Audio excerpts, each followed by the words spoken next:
인사하겠습니다. 안녕하십니까? 최근에 그 청주에 물난리가 있었잖아요. 전국적으로 기록적인 폭우가 있어서 많이 어렵습니다. 홍수에 마실 물이 없다 이런 말 들어보셨어요? 홍수가 나면 온통 물천지잖아요. 온통 물천지인데 식수가 없는 거죠. 깨끗한 물, 먹어도 되는 물은 오히려 귀하다라고 하는 것입니다. 그런데 하나님의 교회에도 비슷한 말이 있어요. 교회 식구는 많은데 충성된 일꾼은 적을 수가 있습니다. 저와 여러분들이 섬기는 서청주 교회는 어떻습니까? 충성된 일꾼이 식구수만큼 되나요? 어떠세요? 실제 교회 일을 기획하다 보면 할 일은 많습니다. 그런데 그 일을 맡길 일이 없는 게 아니에요. 일이 굉장히 많은데 그 일을 믿고 맡길 만한 사람들이 생각보다 많지 않다, 이런 생각을 갖게 되죠. 왜 많지 않을까요? 충성스럽게 그 일을 감당할 수 있을까? 여기에 의문을 갖기 때문에 그렇습니다. 그렇다면 실제 그런 것처럼, 비율처럼 20대 80의 원리가 이 교회에도 통용이 돼야 될까요? 어떻습니까? 그 말은 뭐냐면 충성된 사람들은 일부에 지나지 않을 수밖에 없는 건가요? 모든 어떤 회사라든지 군대라든지 여러 그룹들이 있을 수 있지 않습니까? 사회라든지 공통되게 20대 80의 원리가 적용된다라고 하는 거예요. 20%의 사람이 모든 일을 다 끌고 가더라라고 하는 거죠. 다 일을 거의 감당해 가더라는 거예요. 교회도 그렇다라고 하는 것은 정말 안타까운 일 아니겠습니까? 우리가 하나님의 백성이라면 모두 그분께 충성해야죠. 우리가 상식이라는 얘기를 하지 않습니까? 당연히 그래야 하는 것이 상식입니다. 우리가 그리스도인이라고 할 것 같으면, 하나님의 은혜를 덧입은 사람이라고 할 것 같으면, 우리가 하나님을 왕으로 인정하는 사람이라고 할 것 같으면 충성하는 것이 상식입니다.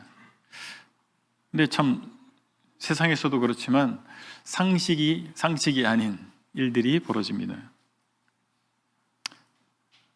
그러면 믿는 사람들의 모임이라고 하는 이 교회는 어떤 정체성을 가져야 되겠습니까? 충성된 사람들의 공동체라고 하는 정체성을 가져야 될 것입니다. 오늘은 여호수아 강의 20번째 시간이네요. 22장 11절로 9절의 말씀을 통해서 충성된 사람들의 공동체에 대해서 상고하도록 하겠습니다.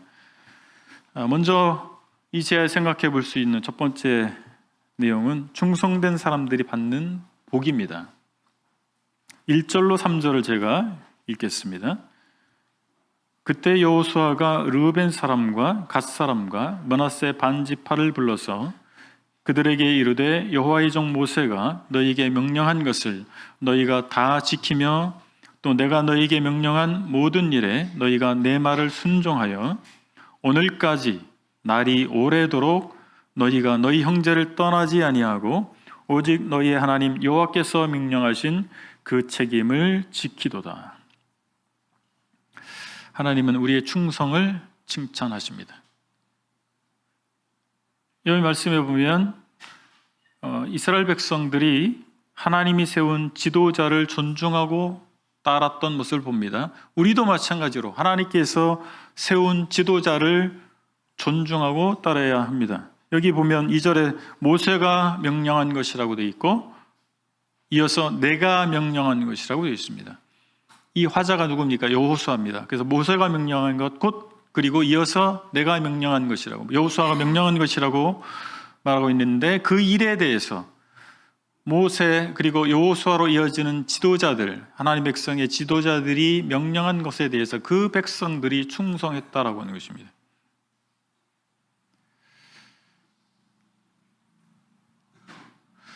이 두 지도자를 통해서 하나님께서 말씀하시고 그 두 지도자들을 통해서 이스라엘 백성을 이끌어 오셨습니다. 이스라엘 백성들은 모세 그리고 그 이어서 지도자가 된 여호수아가 하나님의 택한 종이라고 하는 사실을, 하나님께서 그와 함께하고 계시다라고 하는 사실을 인정했기 때문에 인정할 수 있었기 때문에 그들을 통해서 전해지는 메시지에 순종했던 것입니다. 6절의 표현을 보면 여호수아가 그들에게 축복하여 보내매 그들이 자기 장막으로 갔더라, 이렇게 기록이 되어 있습니다. 이 말씀을 통해서 하나님께서는 여호수아를 통해서 하나님의 복을 전달하기를 원하셨다는 것을 보여주십니다. 하나님께서 직접 하실 수 있잖아요. 그런데 왜 그를 통해서 하셨겠습니까? 하나님께서 이스라엘 백성을, 당신의 백성을 이끄시는 방법입니다.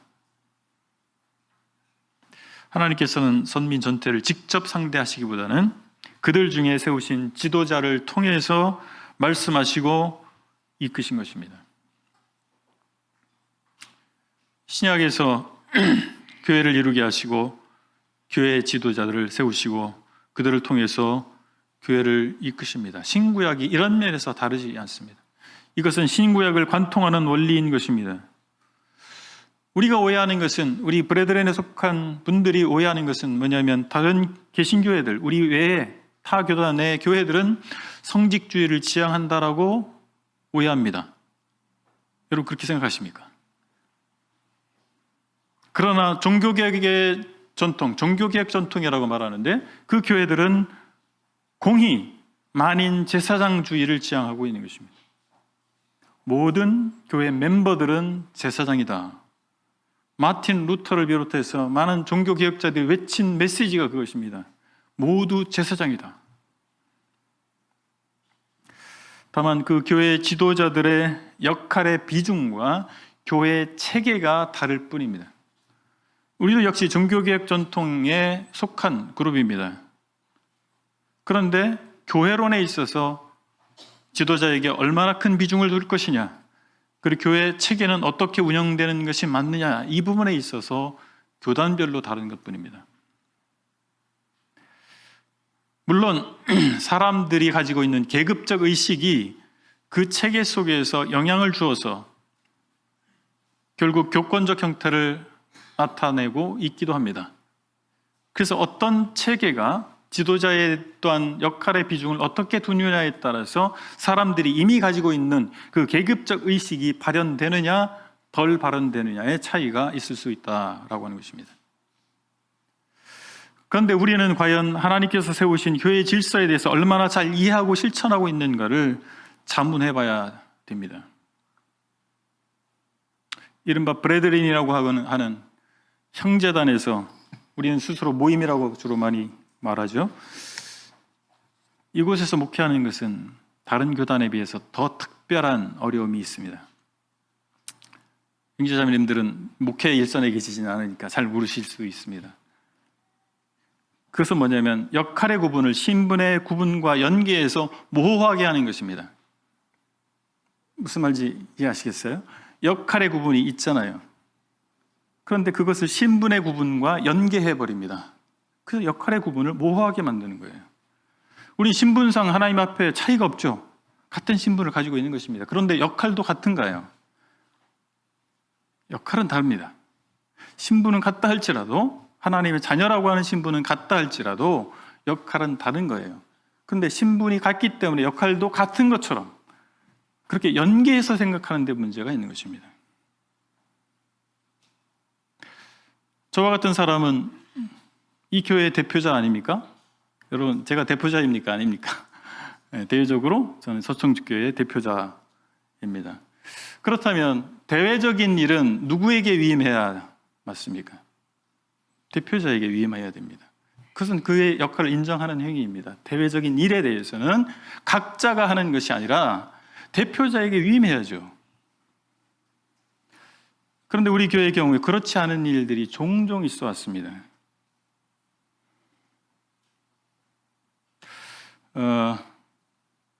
개인이나 어떤 부서가 대외적인 일을 대표자와 상의 없이 대표자를 패스하고 진행한다면 바로 그것이 대표자의 역할을 본인들이 하는 거죠. 저를 비롯한 서청주교회의 목회자들은 독점적 권리를 주장하려고 하지 않습니다. 여러분 알고 계십니까? 우린 분단 목회를 하고 있습니다. 복수 목회를 하고 있습니다. 그래서 어떤 것도 제가 대외적으로 대표자 역할을 하고 있지만 저는 같이 목회하고 있는 분들과 상의해서 결정합니다. 어떤 것 하나도 제가 독단적으로 결정하는 바가 없습니다. 그리고 같이 목회하는 우리 목회자들이 서청주교회 사역을 진행함에 있어서 각 부서의 책임자들의 의견을 무시하고 진행하지 않습니다. 다 상의하고 진행합니다. 그리고 각 부서에서 책임자들을 중심으로 해서 소신껏 일을 추진하도록 사역을 진행할 수 있도록 하고 있습니다. 어느 정도 체감하고 계신지 모르겠지만 그렇게 계속해서 노력하고 있습니다. 가장 중요한 게 무엇입니까? 재정권입니다. 돈을 어떻게 쓸 거냐. 거기에 대해서 제가 어떤 권한도 행사하지 않고 있습니다. 저는 의견을 제시할 뿐입니다. 여러분, 회사라든지 국가라든지 운영하는 데 있어서 가장 중요한 부서가 뭡니까? 재정입니다. 재정을 담당하는 부서입니다. 가장 힘 있는 부서입니다. 그래서 그 각 그룹들의 어떤 조직이든지 리더들은 재정을 통솔하게 되어 있어요. 저를 비롯해서 이 교회의 목회자들은 그 부분에 대해서 독점적 권리를 주장한 적이 없습니다. 그럼 다 내는 거예요. 여러분 알고 계십니까? 그런 어떤 독점적 권리를 주장하려고 하지 않는 모습은 이런 곳에 있는 거예요. 그걸 알고 계셔야 됩니다. 그럼에도 불구하고 이 교회가 결집된 하나의 교회이고 동일한 방향성을 가지고 가야 됩니다. 특히 대외적인 일이 있어서 성도들이 각자 알아서 컨택하시고 추진하신다면 실제가 그렇든 그렇지 않든 간에 외부의 시각에서 볼 때 어떻겠어요? 찹쌀가루가 아니죠? 콩가루. 아, 저 교회는 콩가루다. 뭔가 결집력이 없구나. 그렇게 볼 수밖에 없지 않겠습니까? 우린 복수 목회와 분담 사역을 지향하고 있습니다. 그렇다고 해서 그것을 오해해서 각자가 자기 비전을 세우고 교회 대표도 n분의 1로 할 수 있다라고 하는 생각을 가지고 계시다면 심각한 오해입니다. 제가 제 자신의 입지를 위해서 드리는 말씀이 아닙니다. 이 교회를 위해서, 이 교회의 미래를 위해서 드리는 충언입니다. 그렇게 받으시기 바랍니다. 이런 일들이 무지 가운데 발생한다면 이에 대해서 구체적이고 자세히 알려드릴 필요가 있다는 생각을 가졌습니다. 우리 목회자들 간에도 사역을 분담하고 있습니다. 행정장로가 있어요. 이분은 교회에 감독된 목회자들과 각 부서 책임자들 간의 연결고리 역할을 합니다. 그래서 각 부서의 사역이 목회자들의 관리 감독 하에 진행될 수 있도록 하는 역할입니다. 그리고 부서 간에 서로 사역을 진행하다 보면 조정이 필요한 일이 있습니다. 조화를 이루어야 될 일들이 있습니다. 이런 부분들을 조정하는 역할을 담당하고 있습니다. 나머지 두 분의 목회자들은 가정사역과 상담사역을 하기도 하시고 또 어떤 분은 특수사역을 분담해서 하십니다. 물론 공동의 목회 일에 대해서 함께 동역을 하고 있습니다. 그러나 어떤 부분에 있어서 더 역할을 맡고 계신 것입니다. 저희 같은 경우는 대외적으로 대표 역할을 하고 그리고 교육에 관련해서 주로 제가 담당을 하고 있습니다. 알고 계신 내용이 있을 수 있겠지만 다시 한번 짚어드리는 것입니다. 우리의 역할이 무엇인가라고 하는 것이죠. 우리가 목회자들의 역할을 존중하지 않는다면 우리는 말 그대로 오합지졸이 될 수 있습니다. 이 한자인데 요즘 젊은이들은 한자에 약하더라고요. 오합지졸이 무슨 뜻인지 아세요? 까마귀들이 무리지어 있는 상태입니다. 뭔가 먹을 것이 있으니까 우르르 몰려왔다가 먹을 것이 다 먹고 나면 우르르 다른 데로 가버리는 겁니다. 지도자가 없는 상태입니다. 통일된 비전이 없는 것이고 그냥 군중 심리에 따라서 움직이는 것. 다수가 원하면 덕매를 다 오르는 것일까요? 성도들의 마음 가운데 기뻐하는 것, 선호하는 일이 있다면 그것이 다 우리 교회를 위해서 옳은 것일까요? 그렇지 않을 수가 있는 것입니다. 군중 심리를 따라서 잘못된 케이스들이 많이 있지 않습니까? 성경에 나타나 있지 않습니까? 그래서 깨어있는 지도자들에 의해서 안내를 받고 그들이 설정한 비전을 따라서 함께해야 하나의 교회가 될 수 있지 않겠습니까? 지도자들의 존재를 인정하는 것은 그들의 역할을 인정하는 것과 연결되어 있는 것입니다. 분리해서 말할 수가 없습니다. 그래서 교회 목회자들이 안내한 교회의 비전을 따라서 우리가 힘을 합하는 것입니다. 서로 각자의 비전을 각자가 알아서 하는 것이 아니라 이 서총주교회 이 시대에 하나님께서 주신 비전이 무엇인가라고 하는 것입니다. 그 설정된 비전을 함께 이루어가는 동역자들입니다. 우리가 이 부분을 놓쳐서는 안 될 것입니다. 하나님께서 우리의 충성을 칭찬하시는데 우리가 두 번째 생각해 봐야 될 것은 우리 각자의 책임에 대한 부분입니다. 우리 각자의 책임에 충성해야 됩니다. 여기 3절에 언급한 여호와에 대한 책임 혹은 여호와의 명하신 그 책임, 이것은 여러 곳에 나타나고 있는 표현입니다. 요단 동편의 땅을 요구한 지파들이 있었지 않습니까? 그들에 대한, 오늘의 본문 그들에 대해서 얘기하는 것입니다. 그들은 자기네 식구들은 다 요단 동편에 남겨두고 가나안 땅을 정복하는 전쟁에 참여했습니다. 그래서 아주 오랫동안 한 7년 정도 되는 것 같아요. 정확하게 말할 수는 없지만 한 7년 정도 되는 이 정복 전쟁에 이들은 참여했어요. 많은 사람이 죽었을 것입니다. 그런데 그렇게 목숨 바쳐서 그 하나님께서 기대하신 바를 다 성실하게 이루어냈던 것입니다. 한때는 요단 동편에 머물길 원했던 지파들은 그 책임에서 벗어나고자 하는 위험 가운데 처하기도 했습니다. 그런데 하나님께서 여호수아를 통해서 준 명령을 따라서 하나님께서 원래 주시기로 한 그 땅의 정복 전쟁에 이들이 참여하게 됐습니다.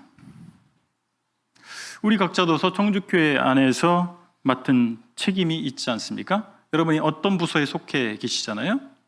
그렇다면 그 부서에서 분명한 책임을 맡으신 것입니다. 하나님에 대한 책임입니다. 여러분이 어떤 부서에 속해 계시고 그 부서에서 맡고 있는 현재 일이 바로 하나님께서 여러분에게 맡기신 책임이라고 하는 것입니다. 그런데 어떤 부서에도 나는 속하지 않고 계시다면 찾아보셔야 돼요. 하나님께서 나에게 맡기신 책임이 무엇인지 찾아보셔야 돼요. 그리고 그 책임을 찾아서 그 책임에 충성하는 것입니다. 서도 언급했듯이 해야 할 일은 많은데 일꾼이 없습니다. 그래서 주님께서도 말씀하셨어요. 누가복음 10장 2절에서 이르시되 추수할 것은 많되 일꾼이 적으니 그러므로 추수하는 주인에게 청하여 추수할 일꾼들을 보내주소서 하라. 일이 없는 것이 아니라 책임질 사람이 없는 거예요. 우리가 섬기는 하나님의 크심과 하나님께서 베푸신 은혜가 다른가요? 제가 받은 은혜와 사랑, 그리고 형제자매들이 받은 은혜 사랑이 다른가요? 다르지 않습니다. 그렇다면 우리는 모두 충성된 일꾼이 되어야 됩니다. 하나님께서 나에게 맡기신 책임을 발견하셔야 됩니다. 그리고 그것에 충성하는 것입니다. 하나님께서는 충성한 자들을 축복하십니다. 4절을 보시겠습니다.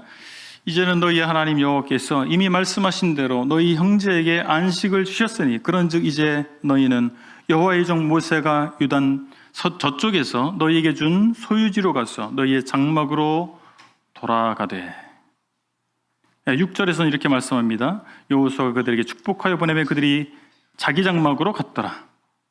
7절 므낫세 반지파에게는 모세가 바산에서 기업을 주었고 그 남은 반지파에게는 여호수아가 유단 이쪽 서쪽에서 그들의 형제들과 함께 기업을 준지라.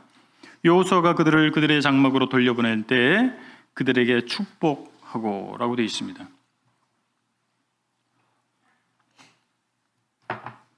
동편에서 분깃을 요구했던 지파가 원한 땅, 그들이 원했던 그 땅으로 이제 돌아가도록 하셨습니다. 오늘의 본문에서 주고자 하는 메시지의 핵심은 신실함과 충성입니다. 그 신실함의 결과로 그들에게 안식이라고 하는 보상이 주어진 것입니다. 요단 동편의 지파들, 그들이 원했던 곳으로 돌아가서 비로소 이제 전쟁에서 벗어나서 안식을 누릴 수 있도록 하나님께서 허락해 주셨습니다. 아마도 그 안식은 어떤 물리적 안식뿐만 아니라 심리적 안식일 수도 있을 거예요. 그 동족들에게 이 요단 동편의 분깃을 요구했던 지파들은 의심을 받았어요. 신실하지 못하다. 지들만 원하는 사람들이다. 이기적이다. 이런 생각을, 오해를 받았을 것입니다. 그런데 이제 그렇지 않다라고 하는 것이 증명된 거예요.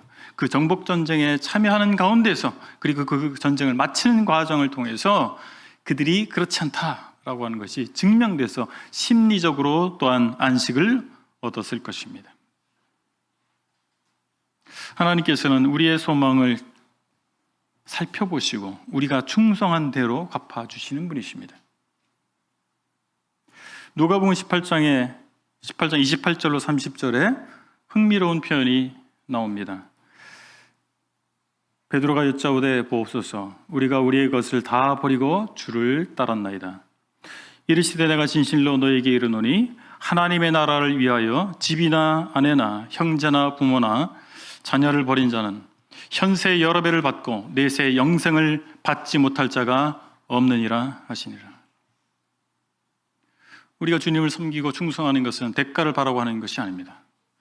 주님의 은혜가 너무나 놀랍기 때문에, 하나님께서 나에게 먼저 주신 그 사랑이 너무나 감동이 되기 때문에 우리는 자연스럽게 주님을 위해서 충성하는 것입니다. 헌신하는 것입니다. 그러나 하나님께서는 우리의 충성과 헌신을 귀하게 여기시고 응답하시는 것입니다. 방금 베드로가 한 말에 대해서 주님께서 응답하신 것은 무엇입니까? 금생과 내생에 복이 있다는 사실을 말씀해 주십니다. 우린 주님 나라 천국 가는 약속을 받았습니다. 그 복이죠. 이 땅에서는 복을 그럼 못 받습니까?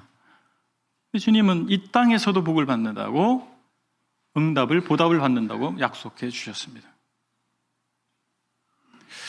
연약과 부족이 있지만 저는 저의 삶을 고백할 때 하나님께서 제가 연약 가운데에서 정말 진심으로 하나님께 충성하고자 하는 그 마음을 받으셨다라고 말할 수 있습니다. 금생에 보상해 주고 계십니다. 오늘 아침에 청첩장 받으셨죠? 제 큰아들이 장가갑니다.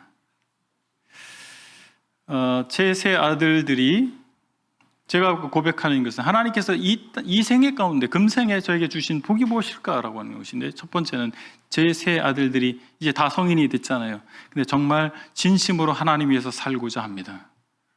방식은 모르겠어요. 그런데 정말 마음가운데서 하나님을 위해서 살고자 하고 있습니다. 여러분, 이거보다 더 큰 복이 어디 있습니까? 서울대를 나오고 대기업에 취직하고 큰 부자가 되고, 그러면 정말 자식 잘 되는 걸까요? 물론 그것도 좋은 일이에요. 나쁜 일이 아니잖아요. 그런데 가장 큰 축복은 무엇입니까? 우리의 자녀들이 정말 하나님 위해서 살고자 하는 그 소신의 고백을 할 때, 그것이 진정한 축복이 아닌가 생각합니다.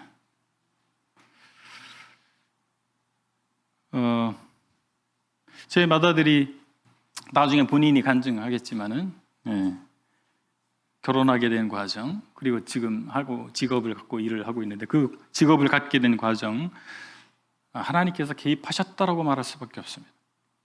하나님께서 개입하시고 주관하심을 보이셨습니다. 그리고 무엇보다 그 마음 가운데 하나님 위해서 살고자 하는 충심이 생기도록 하나님께서 개입하셨습니다. 그리고 여러분 아시는 것처럼 저는 꿈이 있습니다. 이 서충주 교회를 위한 꿈이 있고, 저는 브레드린의 목회자이기 때문에 한국 브레드린을 위해서 제가 가지고 있는 꿈이 있어요. 소망이 있습니다. 하나님께서 그 소망대로 이끌고 계십니다. 이 공동체를 위해서 작지만 의미 있는 저희 소망을 현실화시켜 나가도록 하고 계십니다. 앞으로 저희 가정과 저희 사역에 어떤 변수가 있을지 알 수 없습니다. 그러나 지금까지 하나님께서 저의 사역을 비롯해서 저의 가정에 복을 주고 계십니다. 응답해 주고 계십니다. 보답해 주고 계십니다. 그리고 하나님께서 앞으로도 그러하시리라 저는 믿어 마지 않습니다. 두 번째, 오늘의 제하에 생각해 보고 싶은 것은 축복받은 자들의 새로운 책임에 대한 부분입니다. 22장 5절을 제가 읽겠습니다.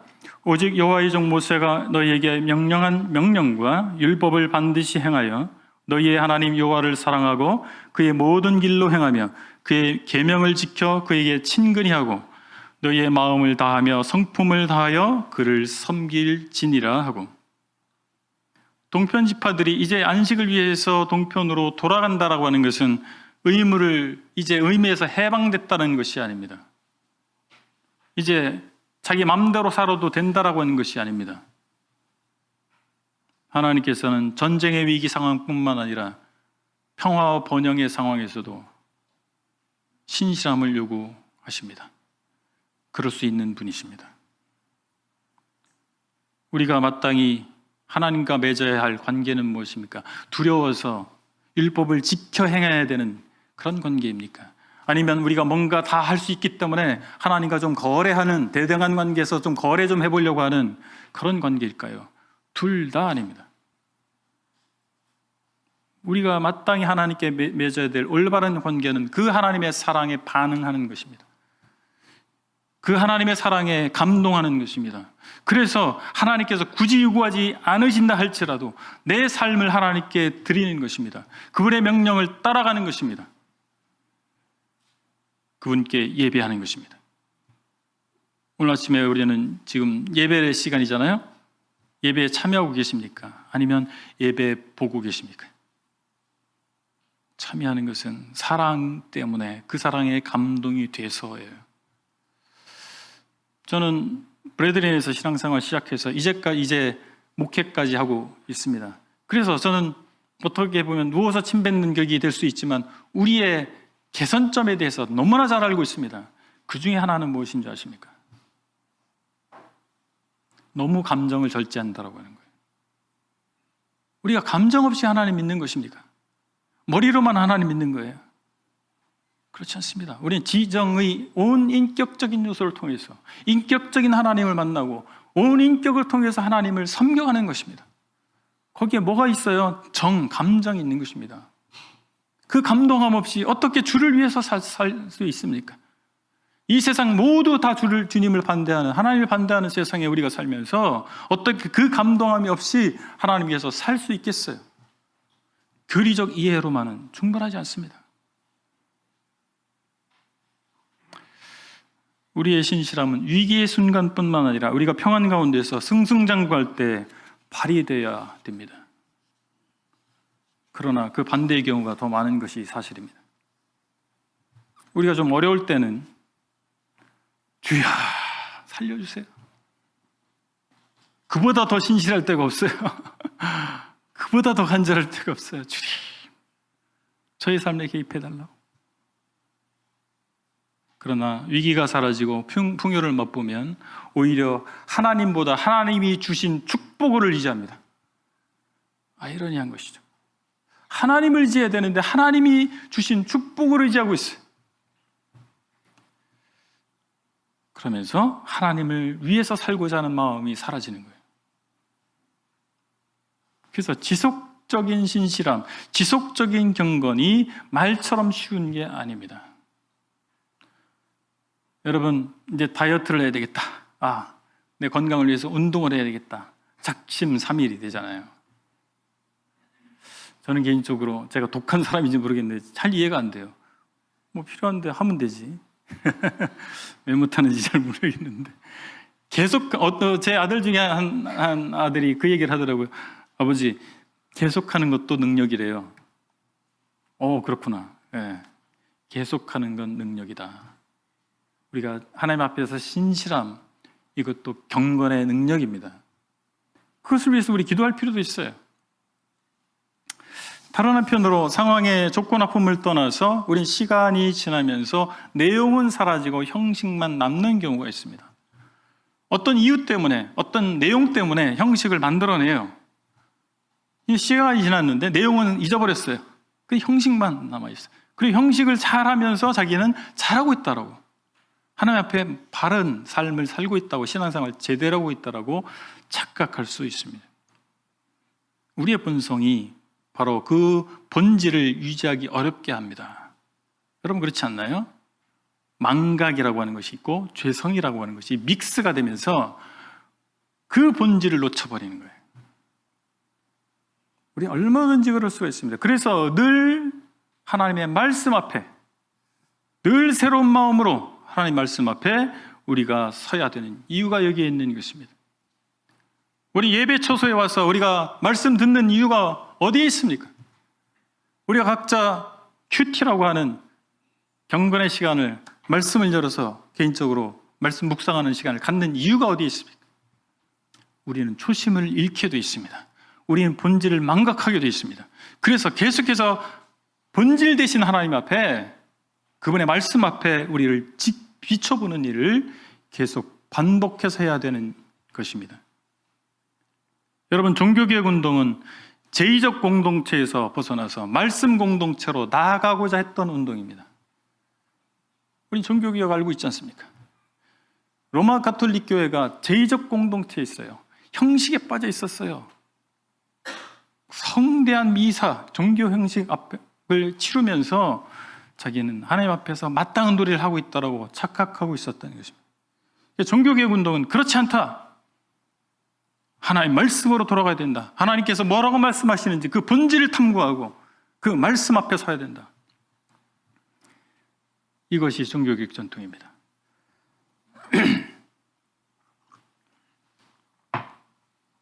따라서 우리는 매주 선포되는 말씀에 귀 기울여야 됩니다. 우리 브레드린에 구성된 분들은 어떤 자부심을 갖고 있습니까? 우리는 말씀대로 한다. 그런데 여러분들은 이 말씀 시간을 얼마나 중히 여기고 계십니까? 정말 하나님의 말씀이 선포된다고 믿고 계십니까?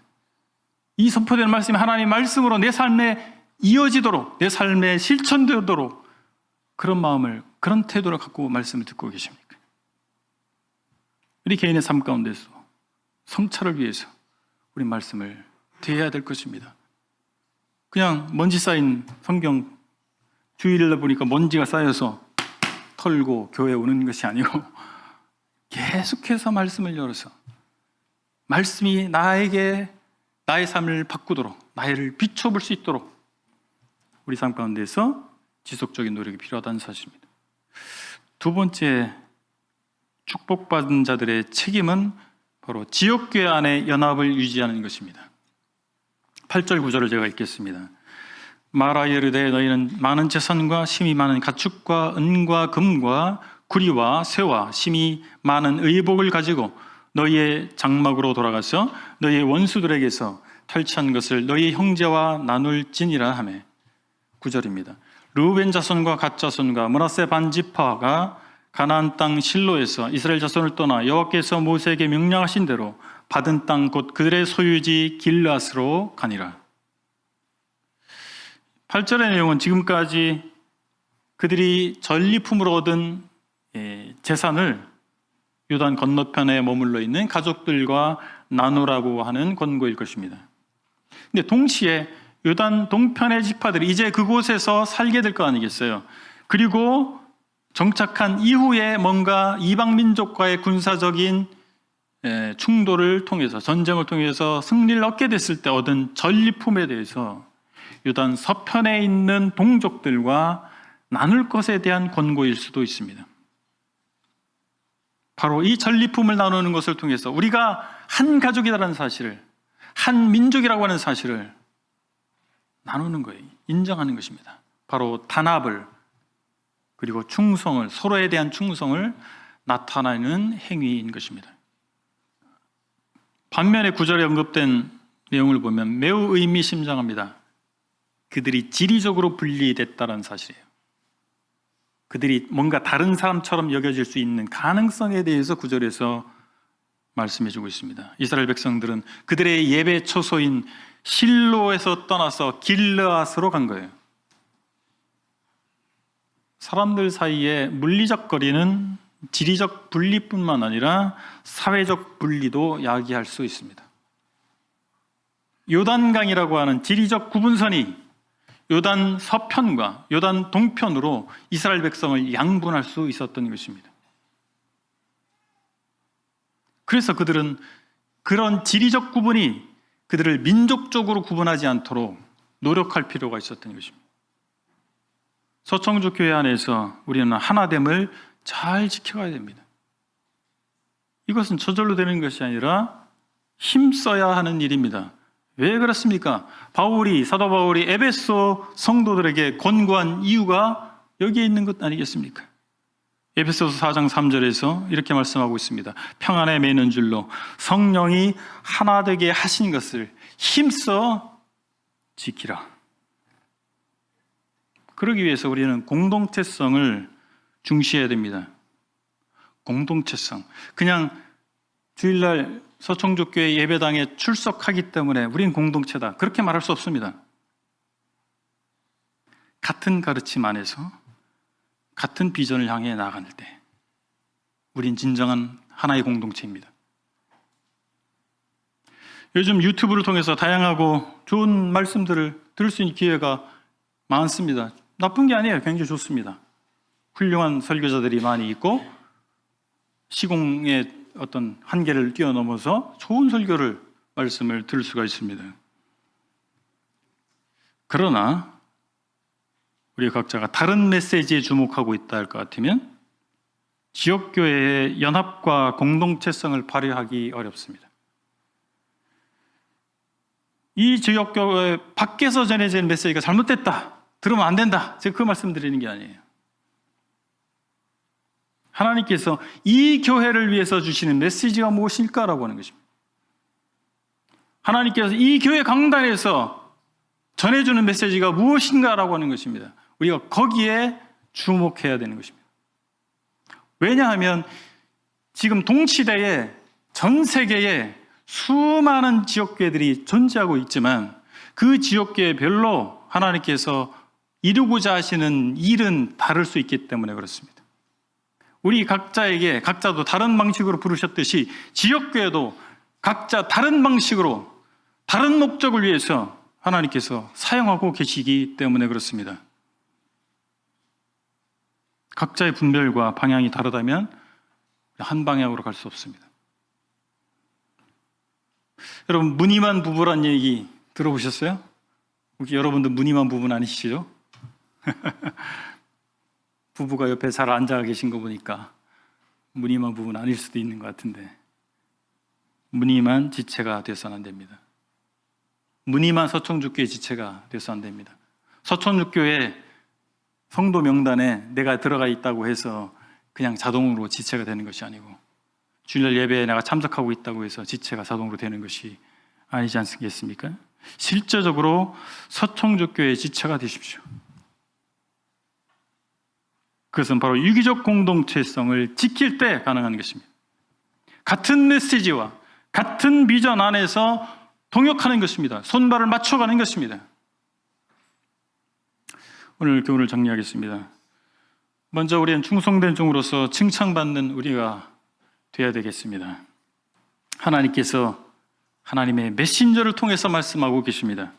서청주 교회에 주시는 말씀을 주목하시고 이 교회를 통해서 이 시대에 하나님께서 이루고자 하시는 일을 확인하시고 그 일에 충성하시기 바랍니다. 그 어떤 것과도 바꿀 수 없는 것이 하나님께서 인정하시는 것이고 축복하시는 것이 아니겠습니까? 하나님께서는 충성된 자들을 축복하십니다. 하나님께 신실함으로 열매를 내어드리는 그런 공동체를 우리가 함께 이루어갔으면 좋겠습니다. 이 교회 주신 비전을 따라서 힘을 모아서 그 열매를 하나님께 내어드리는 우리가 되시기를 바랍니다. 우리의 비전은 무엇입니까? 주의 복음을 자문화권과 타문화권에 전하는 것입니다. 자문화권은 무엇입니까? 우리나라에서 복음 전하는 거예요. 청주라고 하는 지역에서 복음을 전하는 것입니다. 타문화권은 무엇입니까? 다른 나라입니다. 우리가 전혀 언어도 다르고 문화도 다른 곳에 가서 복음을 전하는 것입니다. 이것이 우리의 비전입니다. 하나님께서 우리를 통해서 신령과 진정으로 예배받으시기 합당한 분이십니다. 우린 예배의 공동체입니다. 우리 모여서 예배 보는 자들이 아니라 정말 신령과 진정으로 하나님께 예배 드리는 경배와 찬양을 올려드리는 우리가 되길 바라고, 하나님께서 주시는 말씀을 통해서 내 삶 가운데서, 우리 삶 가운데서 하나님을 영화롭게 하는 삶의 예배를 드리는 서청주 교회가 되기를 바랍니다. 기도하시겠습니다. 아버지 하나님, 하나님께서 저희 각자를 부르셔서 이 서청주 교회라고 하는 지역교회 일원이 되게 하신 것을 감사합니다. 제가 무가치한 삶을 살다가 인생을 끝냈어야만 하는 자들이었는데 하나님께서 저희를 변화시키셔서 하나님 나라를 위해서 살 수 있는 이런 삶의 기회를 주신 것을 감사합니다. 아버지 하나님, 서청주교회를 통해서 이루고자 하는 비전을 우리가 동의할 수 있게 하시고 이 비전 앞에서 하나가 되어서 동역함을 통해서 하나님께 영광 돌리는 저희가 되기를 원합니다. 인도하시고 함께해 주시옵소서. 예수 그리스도 이름으로 기도했습니다. 아멘. 네, 감사합니다.